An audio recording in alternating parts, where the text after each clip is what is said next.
খবর পেলাম প্রশ্নপত্র আউট হয়ে গেছে, মাথা খারাপ হয়ে গেল। কোন পরীক্ষা? রাজশাহী ডিভিশনে। রাত্রেবেলা দৌড়ে গেলাম, রাত্রেবেলা মান্নান ভূঁইয়ার বাসায়, আমাদের সেক্রেটারি জেনারেল এলজিডি মিনিস্টার ছিলেন, যে ভাইয়া কি করবো, আমি তো মাথা খারাপ হয়ে গেছে। বললো প্রশ্নপত্র।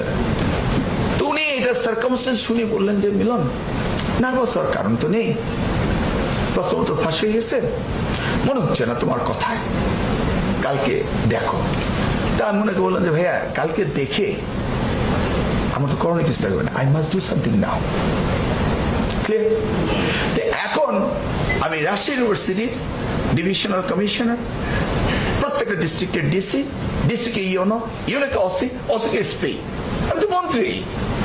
কথা বলার আগে কাজ হয়ে যায়, মন্ত্রী না, ভাবতে হবে আমি মন্ত্রী, তখন কাজ হবে না। মানে জুতা পরছি এইভাবে, জুতোটা পাশে ডিসিশন বসা, আমার জুতো আমি পরবো, পরার আগে দুইটা হাত পড়ে যায়।